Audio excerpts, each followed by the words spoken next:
नमस्कार मित्रों, reading capital academy में आपका स्वागत है। आज हम धार्मिक स्वतंत्रता का अधिकार अध्ययन करेंगे।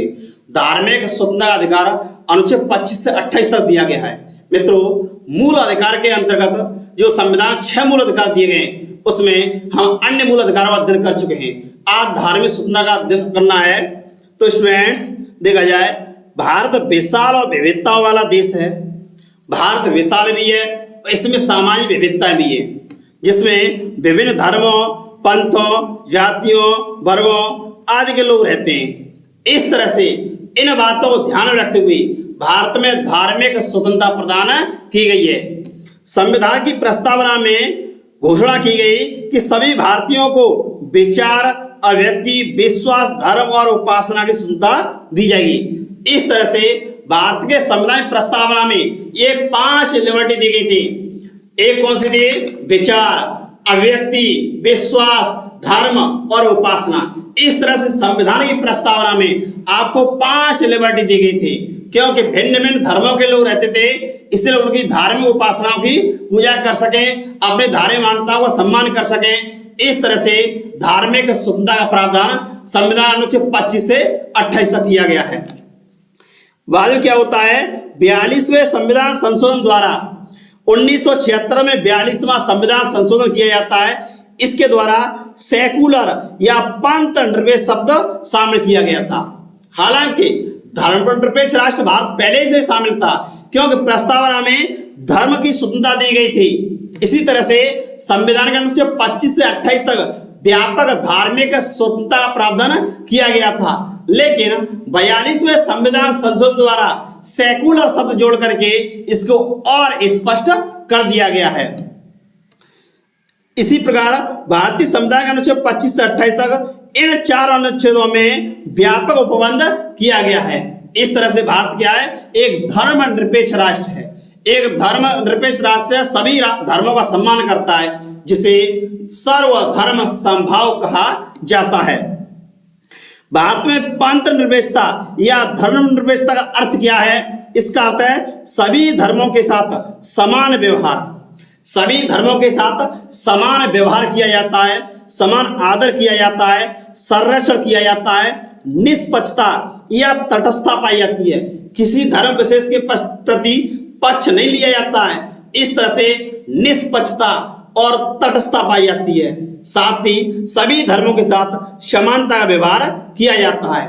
इस तरह से पंथ निरपेक्ष या धर्म निरपेक्ष का अर्थ हुआ सर्वधर्म समभाव। सभी धर्म समान है, सभी के साथ समान व्यवहार किया जाएगा। पंथ निरपेक्ष का अर्थ धर्महीन या धर्म विरोधी नहीं है, या पंथ निरपेक्ष का अर्थ ये नहीं है धर्म विहीन, धर्म विरोधी है, बल्कि इसका अर्थ है राष्ट्र का कोई एक धर्म नहीं है। राष्ट्र का कोई एक धर्म नहीं है जिसे वह घोषित करेगा। ऐसा कोई धर्म नहीं है। धर्म के आधार पर किसी के साथ कोई भेदभाव नहीं किया जाएगा। इस तरह भारत में पंथ निरपेक्षता की जड़ें काफी गहरी हैं। पंथ निरपेक्षता की जड़ें काफी गहरी हैं और यहाँ पर सर्वधर्म समभाव का भावना पाई जाती है। सभी के साथ कोई भेदभाव नहीं किया जाता है। बराबरी की भावना रखी जाती है, समानता की भावना रखी जाती है।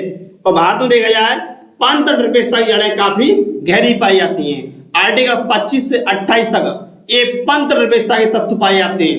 प्रस्तावना में पहले से ही धर्म की स्वतंत्रता दी गई थी और 42 अमेंडमेंट द्वारा सेकुलर शब्द भी जोड़ दिया गया था। अब देखा जाए आर्टिकल 25। आर्टिकल 25 क्या कहता है? अनुच्छेद 25 कहता है अंतःकरण की धर्म को अबाध रूप से मानने, आचरण करने और प्रचार करने की स्वतंत्रता। इस तरह से देखा जाए धर्म के अंतःकरण की अर्थात अपनी स्वेच्छा से धर्म चुनने की आजादी दी गई है। धर्म को अबाध रूप से मानने अर्थात आपको धार्मिक लिबर्टी दी गई है, कोई बाधा उत्पन्न नहीं की जाएगी। साथ ही अपने धर्म का आचरण करने की आजादी दी गई है और इसके प्रचार करने की भी आजादी दी गई है।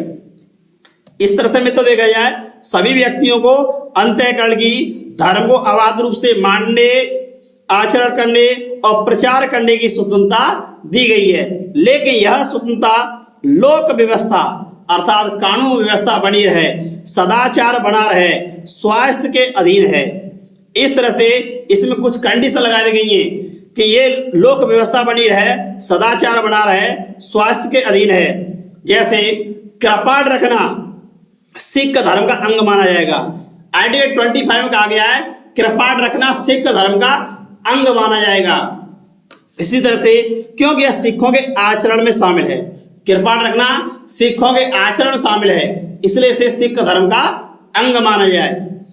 इसी प्रकार देखा जाए हिंदुओं को अपने धार्मिक स्थल सभी वर्गों के लिए खोलने होंगे। दरअसल क्या होता था कि ये धार्मिक स्थल मंदिर विभिन्न जातियों के लिए नहीं खुले होते थे, जिसके कारण तनाव होता था या एक वर्ग वंचित रहता था। इस तरह से प्रावधान किया गया कि हिंदुओं को अपने मंदिर सभी जातियों के लिए खोलने होंगे। हिंदुओं के अंतर्गत जैन सिख बौद्धों को एक साथ अधिनियमित किया जा सकता है, क्योंकि हिंदू सिख बौद्ध जैन धर्म का उदय भारत में ही हुआ है।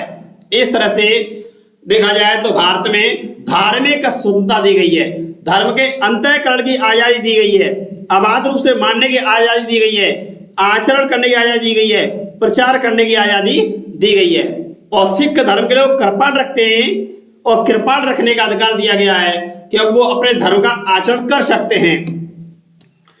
नेक्स्ट देखा जाए वस्तु चारों धर्मों का उदय अर्थात हिंदू सिख बौद्ध जैन का उदय भारत में हुआ है। नेक्स्ट देखा जाए सुप्रीम कोर्ट ने स्टैंडिश वाद बना मध्य प्रदेश राज्य। सुप्रीम कोर्ट एक वाद आता है स्टैंडिश वाद।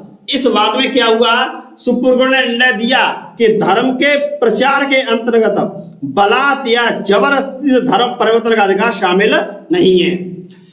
धर्म के प्रचार के अंतर्गत आप जोर जबरदस्ती धर्म परिवर्तन नहीं करा जा सकते, क्योंकि इससे लोक व्यवस्था भंग हो सकती है। क्योंकि इससे लोक व्यवस्था भंग होती है, साथ ही व्यक्ति की धार्मिक आजादी के विरुद्ध भी है। राज्य अजान या कीर्तन पर लाउड स्पीकर रोक लगा सकता है। जैसे विभिन्न धार्मिक कार्यक्रम होते हैं तो लाउड स्पीकर बजाए जाते हैं, क्योंकि लाउड किसी धर्म का अंग नहीं है। जब धर्मों का उदय हुआ था, धर्म बने थे, विकास ही नहीं हुआ था। ये तो आधुनिक विज्ञान की देन है, इसलिए लाउड स्पीकर को किसी धर्म का अंग नहीं माना जा सकता। और ये लाउड स्पीकर मनुष्य के स्वास्थ्य पर नेगेटिव इंपैक्ट डालते हैं, इसलिए ये प्रतिषेध किया जा सकता है। लाउड स्पीकर पर रोक लगाई जा सकती है, क्योंकि मनुष्य के स्वास्थ्य पर प्रतिकूल प्रभाव डालते हैं। और ये आधुनिक विश्व इस तरह देखा जाए तकनीकी अंग है, आधुनिक तकनीकी है। इस तरह से देखा जाए मित्रों, भारत में आर्टिकल 25 के तहत सभी धर्मों को स्वतंत्रता दी गई है। यह धर्मनिरपेक्षता का एक अंग है। नेक्स्ट है आर्टिकल 26 देखा जाए धार्मिक कार्यों के प्रबंधन की स्वतंत्रता। धार्मिक कार्यों के प्रबंधन की स्वतंत्रता दी गई है। इसमें क्या है, सभी धर्म के लोगों को उनके धार्मिक कार्यों के प्रबंधन की स्वतंत्रता दी गई है। सभी धर्म में अपने धार्मिक कार्य स्वतंत्र रूप से कर सकते हैं। धार्मिक संप्रदायों और के पंथों का मूल अधिकार है कि वह धार्मिक संस्थाओं की स्थापना और उनकी देखरेख कर सकते हैं। इस तरह से देखा जाए कि विभिन्न धार्मिक समुदायों को आजादी दी गई है, अपने धार्मिक कार्यों को लिबर्टी से कर सकते हैं, स्वतंत्र रूप से कर सकते हैं। धार्मिक कर्मकांड या रीति रिवाज, इसी तरह से देखा जाए धार्मिक कर्मकांड होते हैं, रीति रिवाज होती है, संपत्ति का स्वामित्व, संपत्ति की प्राप्ति और प्रबंधन का अधिकार है। जो भी धार्मिक स्थल होते हैं वह संपत्ति से जुड़े होते हैं, उनकी भी आजादी दी गई है, उसका प्रबंध कर सकते हैं, क्योंकि यह धार्मिक प्रबंधन के अंतर्गत ही आता है संपत्ति और धार्मिक स्थल। यह अधिकार भी है लोक व्यवस्था, सदाचार और स्वास्थ्य के अधीन है। यह व्यवस्था लोक व्यवस्था के अधीन रखी गई है। न्यायालय ने निर्णय दिया कि धार्मिक संस्थाओं की संपत्ति के प्रशासन के लिए विधि बनाई जा सकती है। जैसे धार्मिक स्थलों के प्रशासन के लिए संसद कानून बना सकती है, इसमें प्रशासन स्पष्टता लाई जा सकती है, लेकिन प्रशासन के अधिकार को पूरी तरह से छीना नहीं जा सकता। प्रशासन के अधिकार को पूरी तरह से नहीं छीना जा सकता, लेकिन संसद क्या कर सकती है, प्रशासन के लिए कानून बना सकती है। इस तरह से धार्मिक कार्यों के प्रबंधन की स्वतंत्रता आर्टिकल 26 में दी गई है। धार्मिक स्थल स्थापित कर सकते हैं और उनका प्रबंधन कर सकते हैं, धार्मिक कर्मकांड कर सकते हैं, संपत्ति स्वामित्व का प्रबंधन कर सकते हैं।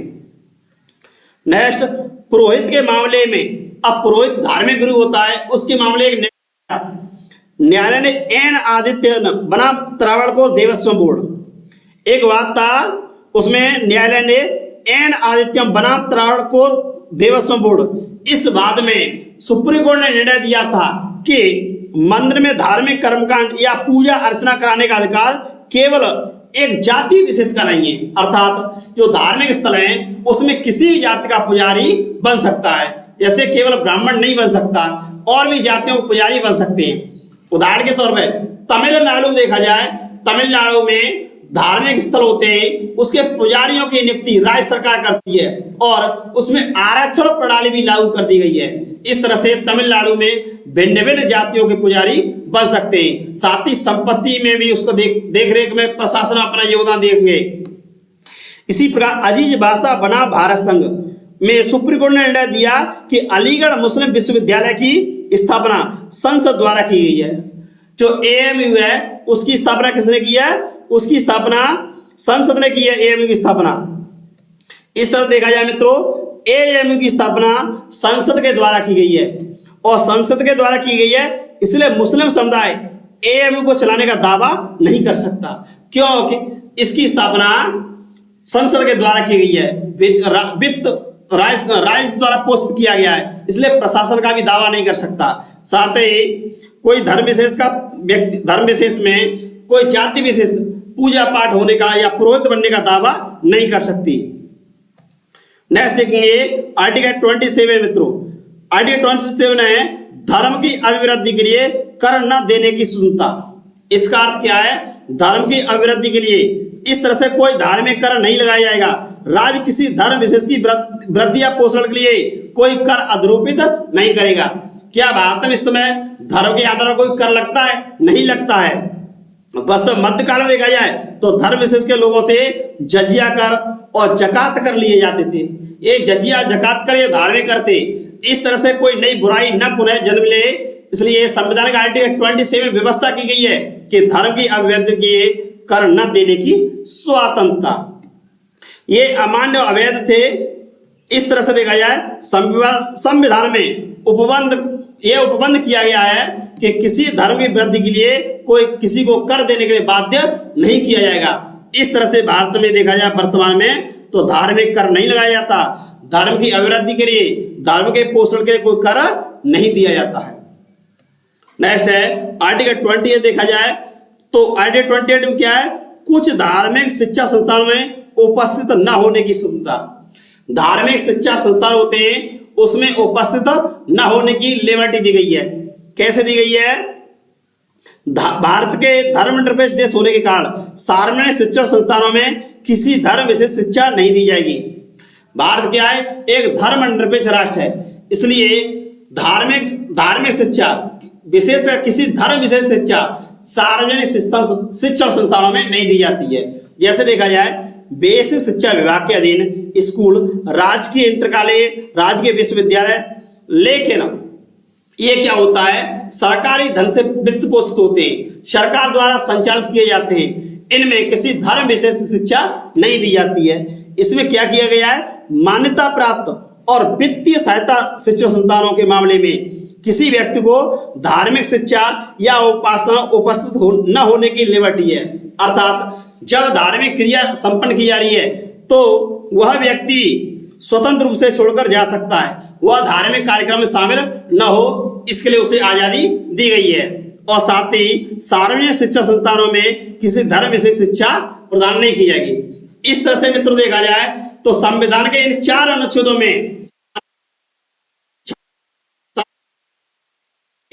अनुच्छेदों में धार्मिक स्वतंत्रता का व्यापक प्रावधान किया गया है।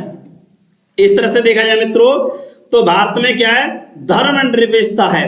भारत में धर्मनिरपेक्षता का सिद्धांत अपनाया गया है। और इसे कब जोड़ा गया शब्द को? इस शब्द को 42वें संशोधन द्वारा 1976 में जोड़ा गया था। हालांकि धर्म की स्वतंत्रता बहुत पहले से शामिल थी। भारत की संवैधानिक प्रस्तावना में धर्म की स्वतंत्रता पहले से शामिल थी। इसके अलावा संविधान के आर्टिकल 25, 26, 27 और 28 इन अनुच्छेदों में पहले से धार्मिक स्वतंत्रता का प्रावधान किया गया था, लेकिन 42वें संविधान संशोधन द्वारा धर्मनिरपेक्षता शब्द जोड़ दिया गया, इसे और स्पष्ट कर दिया गया। जबकि धर्म की स्वतंत्रता प्रस्तावना बहुत पहले से शामिल थी। इस तरह से मित्रों देखा जाए कि भारत के संविधान की एक यूनिक विशेषता है, विभिन्न धर्म के लोग अपनी धार्मिक मान्यताओं का पालन कर सकते हैं, आचरण कर सकते हैं, प्रचार कर सकते हैं। ये धर्मनिरपेक्ष राष्ट्र की एक अनुपम देन होती है। धन्यवाद स्टूडेंट्स, अगर वीडियो अच्छा लगा हो तो चैनल को सब्सक्राइब करें, शेयर करें, लाइक करें, कमेंट करें।